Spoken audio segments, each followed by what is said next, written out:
അപ്പോൾ ഇന്ന് നമുക്ക് നല്ല ട്രെൻഡിങ് ആയിട്ട് നിൽക്കുന്ന ഒരു ലിപ്സ്റ്റിക്ക് വന്നിട്ട് നോക്കാം. ലിപ്സ്റ്റിക്ക് വന്നിട്ട് നമ്മുടെ ഡാസ്ലറിൻ്റെ DL-C025 എന്ന് പറഞ്ഞ ഷെയ്ഡാണ് കേട്ടോ. ഇതൊരു സമയത്ത് ഭയങ്കര ട്രെൻഡിങ് ആയിട്ടുള്ള ഒരു ഷെയ്ഡാണ്. നല്ല ന്യൂഡ് ഷെയ്ഡാണ് കേട്ടോ ഈ ഒരു ലിപ്സ്റ്റിക്ക് വന്നിട്ട്. ഇതൊരു ലിക്വിഡ് ലിപ്സ്റ്റിക്കാണ്. ഇതിൻ്റെ റേറ്റ് വന്നിട്ട് ഒരു 150 ബിലോയാണ് കേട്ടോ ഇതിൻ്റെ റേറ്റ് വരുന്നത്. ഇതിൻ്റെ മിനി വേർഷനും അവൈലബിൾ ആണ് കേട്ടോ. ഇതിൻ്റെ ഇച്ചിരൂടെ ചെറിയ പാക്കേജും അവൈലബിൾ ആണ്. ഞാൻ ജസ്റ്റ് ഇതൊന്ന് അപ്ലൈ ചെയ്ത് കാണിച്ചു തരാം. ഇതുണ്ട്, നല്ലൊരു കൊക്കോ ബ്രൗൺ ആണ്, ഇച്ചിരി ഡാർക്ക് ബ്രൗൺ ആണ്. പക്ഷേ ഇത് ഉറപ്പായിട്ടും എല്ലാ സ്കിൻ ടോണുകാർക്കും ഒരുപോലെ അപ്ലൈ ചെയ്ത് യൂസ് ചെയ്യാൻ വേണ്ടി പറ്റുന്ന ഒരു ലിപ്സ്റ്റിക്കാണ് കേട്ടോ. ഇത് നല്ല ഒരു ഡാർക്ക് ബ്രൗൺ ഷെയ്ഡാണ്.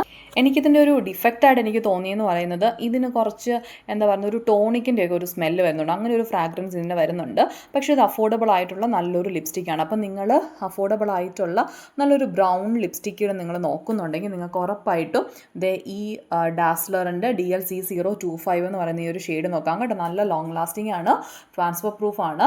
അതുപോലെ തന്നെ നിങ്ങൾക്ക് അത്യാവശ്യം സ്മഷ് പ്രൂഫായിട്ട് നിൽക്കുന്നതാണ്. അത്യാവശ്യം കുറേ രാവിലെ ഇട്ട് കഴിഞ്ഞാൽ വൈകുന്നേരം വരെ നിൽക്കും. ഈവൻ നമ്മൾ ഫുഡ് കഴിച്ചെന്ന് പറഞ്ഞാലും അതിൻ്റെ ആ ഒരു സ്റ്റെയിൻ നമ്മുടെ ലിപ്സിൽ അങ്ങനെ തന്നെ കാണുമായിരിക്കും. നല്ലൊരു ഗോ ടു ലിപ്സ്റ്റിക്കാണ് കേട്ടോ. Thank you.